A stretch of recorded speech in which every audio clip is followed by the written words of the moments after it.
Το φετινό 26ο Φεστιβάλ Ντοκιμαντέρ Θεσσαλονίκης φιλοξένησε εξαιρετικές ταινίες τεκμηρίωσης στα διαγωνιστικά του τμήματα από όλο τον κόσμο. Στο διεθνές διαγωνιστικό, η Λίδια Ντούντα συμμετείχε με τον ντοκιμαντέρ Δάσος, που κέρδισε τον Αργυρό Αλέξανδρο της διοργάνωσης. Στην ταινία παρακολουθούμε δύο νέους, την Άσα και τον Μάρεκ, που έχουν μετακομίσει με τα παιδιά τους στις παρυφές ενός από τα αρχαιότερα δάση της Ευρώπης, στα ανατολικά σύνορα της Πολωνίας. Θέλουν να ξεκινήσουν εκεί μια καλύτερη ζωή. Για τα τρία παιδιά, το δάσος είναι όχι απλά ένας απέραντος παιχνιδότοπος, αλλά κάτι σαν το δεύτερο σπίτι τους. Όμως οι ήσυχες μέρες της οικογένειας δείχνουν μετρημένες, καθώς το προσφυγικό ρίχνει τη βαριά σκιά του σε όλη την Ευρώπη και τα σύνορα της Πολωνίας γίνονται μια από τις κεντρικές σκηνές αυτού του δράματος, με πρόσφυγες παγιδευμένους ανάμεσα σε δύο χώρες που τους θεωρούν ανεπιθύμητους. Jak zaczęła się sytuacja na polsko-białoruskiej granicy z uchodźcami, ja oczywiście interesowałam się tą sytuacją, ale powstało już tyle filmów o uchodźcach, o tej wędrówce właśnie ludzi w drodze, którzy szukają nowego miejsca do życia. Ja na początku nie miałam pomysłu, do momentu, kiedy pomyślałam sobie, że mogłabym mieć tam swój dom i co ja bym wtedy zrobiła. Czyli punkt widzenia mieszkańca, który ma dom tuż przy granicy i nikt o nich nie myśli. I pomyślałam sobie, że to jest ten moment, kiedy spotyka się człowiek z człowiekiem, z wielką polityką w tle, ale to są takie sytuacje, kiedy musimy podejmować decyzje etyczno-moralne. Nagle na naszej drodze jest człowiek, który potrzebuje pomocy, a państwo mówi, że on jest obcy, że on jest inny i że należy go z powrotem przerzucić na białoruską stronę. To był bardzo trudny projekt, przede wszystkim dlatego, że moi bohaterowie już od dłuższego czasu pomagali i oni już mieli za sobą mnóstwo traum. W ich głowach pozostały obrazy, takie koszmarne obrazy, które widzieli w tej puszczy, chorych ludzi, dzieci, które są gdzieś tam schowane, umierającą kobietę, którą ratowali. I jak ja dotarłam do nich i spotkałam się z nimi, to oni już byli cali w takich wewnętrznych bliznach. I zaczynając z nimi film, ja musiałam dotykać tych wszystkich ich wewnętrznych ran i jakby odświeżać je. I to nie było dla mnie komfortowe, ale bardzo mi zależało na tym filmie i bardzo mi zależało, żeby sportretować właśnie rodzinę z dziećmi i żeby pokazać ten ludzki wymiar tych problemów uchodźczych.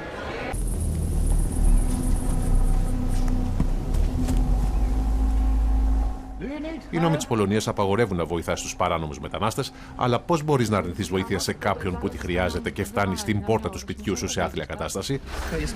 Βρίσκοντας μια υπέροχη ποιητική ισορροπία ανάμεσα στο βαθιά προσωπικό και το ουσιαστικά πολιτικό, το δάσος δίνει τον πρώτο λόγο στο φυσικό τοπίο και στο συναισθηματικό περιβάλλον των χαρακτήρων. Στέλνει ένα ηχηρό μήνυμα πέρα από βαρύγδουπες δηλώσεις σε μια περίοδο που το προσφυγικό ζήτημα απασχολεί πολύ έντονα την Ευρώπη. Μια ταινία γεμάτη ένταση αλλά και τρυφερότητα, ένα σκοτεινό παραμύθι το οποίο συγκινεί και υπενθυμίζει τη σημασία της αλληλεγγύης και της προσωπικής ευθύνης.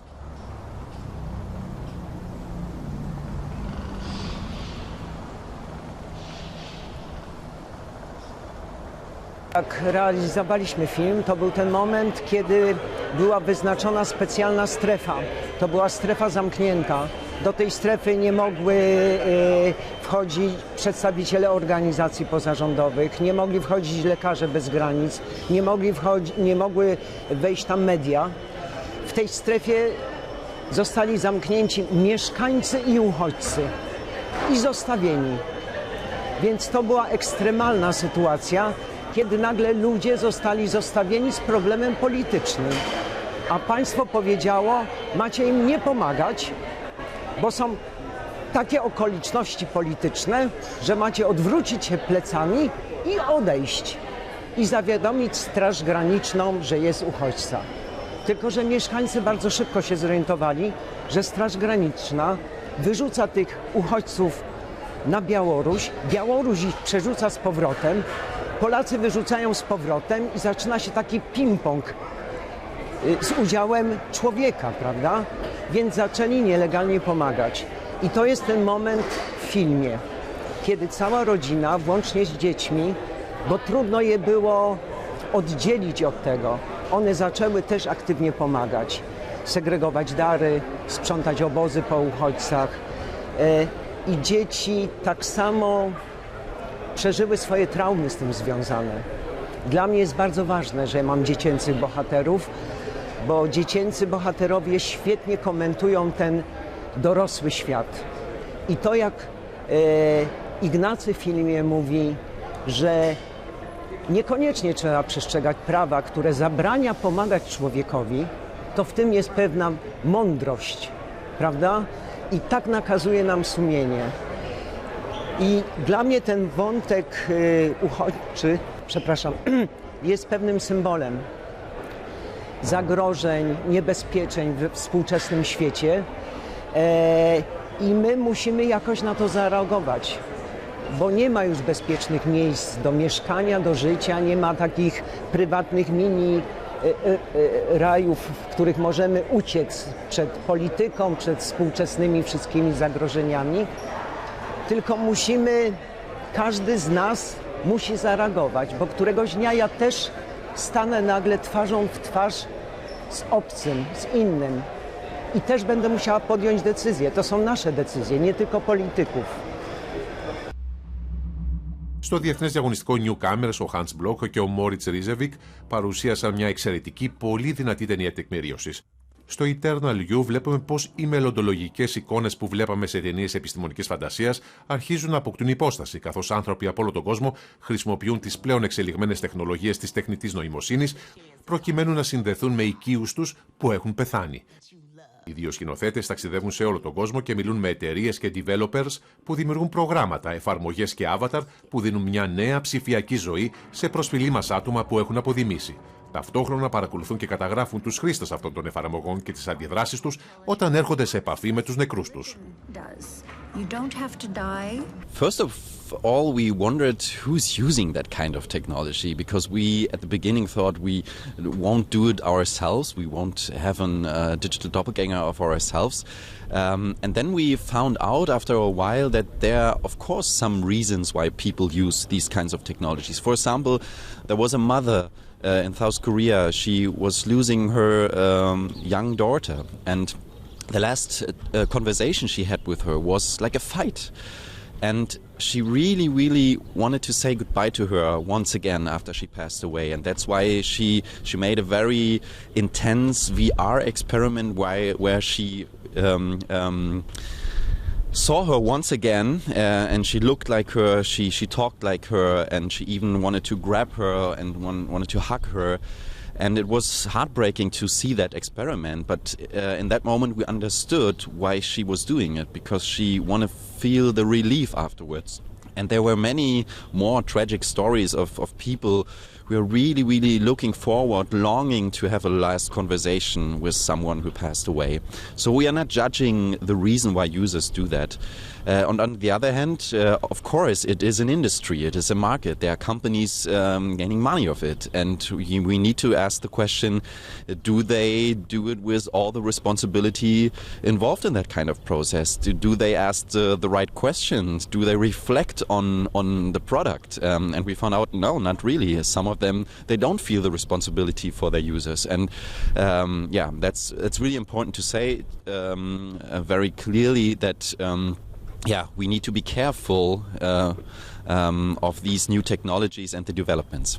For us, it was important to accompany the first users of these new technologies, as well as the pioneers of this technology, the startup makers, because we were most curious about what does it do with a person if you talk to a deceased loved one? What kind of effects does it have on your mental health? What effects does it have on your grieving? It's kind of an ongoing human experiment we have observed, and so for us it was very important to be as close as possible to the humans behind this technology.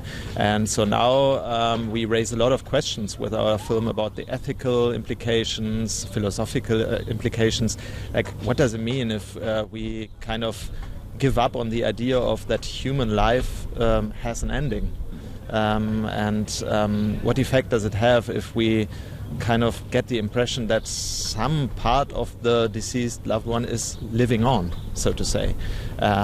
Do we kind of accept ending at all in future any longer, or do we kind of live on with a clone of a person who then also progresses and maybe changes the character and behaves differently and behaves in ways the living person would never have behaved? And like, who takes the responsibility for that in the end? So a lot of questions, and we try to raise them, and we hope that the audience has these questions while watching the humans making this experiment. Το ντοκιμαντέρ έκανε την παγκόσμια πρεμιέρα του στο φετινό φεστιβάλ κινηματογράφου του Sundance. Το Eternal συλλαμβάνει με ενάρια το σφιγμό μιας κομβικής στιγμής στην ιστορία της ανθρωπότητας, η οποία μας φέρνει αντιμέτωπους με το όνειρο μιας έστω ψηφιακής αιωνιότητας, χάρη στην τεχνητή νοημοσύνη και το chat GPT. Yeah, what we can see very clearly is that the so-called reality and the virtual sphere, they will more and more merge and become one. We won't have the internet as we know it today, which is on our smartphones and on our laptops, but it will get closer and closer to our own view. Maybe we will wear these glasses, who knows, or other forms of having an overlaying of the digital and the analog sphere. And then we will get used to talking to all kinds of persons with a biological body. We will also talk to persons without one, digital persons. And it will get harder and harder to understand if this being on the other side who we are talking to is actually real or not. If it's based on a real person, how close it is to the real human being or not, if this human being behind it is actually still alive or not, or if it has ever been. So we will have to get much more critical and have new skills in future to distinguish between one and another, and that will be quite challenging for our societies. We already see fake news growing. We already see there are a lot of agents out there where we don't know who made them say that, maybe for political reasons, for religious reasons, for all kinds of reasons, and what is true and what is not. So many challenging questions, and we are quite happy that we were able with our film to capture the first moments of this new development. Το ντοκιμαντέρ στοχάζεται πάνω στις ψυχολογικές, ηθικές και υπαρξιακές συνέπειες αυτής της πιθανότητας συνέχειας πέρα από τη ζωή. Είμαστε στα αλήθεια έτοιμοι να σκεφτούμε μια εκδοχή του εαυτού μας και των αγαπημένων μας που δεν τελειώνει και εξελίσσεται και μετά θάνατο? Υπάρχει η ανάγκη αυτών των εφαρμογών και ποιος έχει την ευθύνη τους? For us, when we make a documentary like this, for us it's always very important to stay open-minded and curious in the beginning. So we don't want to judge too easily what is going on there. And what is clear is that a lot of people out there in Europe mainly, they don't believe in an afterlife with God any longer. So there is a strong need for a new form of salvation. There is kind of a transcendental homelessness out there, we discovered. So there's clearly a need for something like a story like this, like that the companies can project a lot of hope onto the AI to fulfill this dream of an afterlife here on Earth. So that was interesting for us to discover. But on the other side, the question is who takes the responsibility for all of this, for this experiment on the human psyche?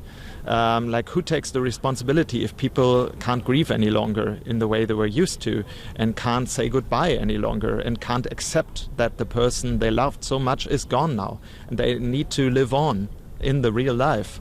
So this is for us so important to raise this question. Like, we believe the companies offering the service, they should take the responsibility, because if you put a product on the market, you need to make sure that this product is not causing harm.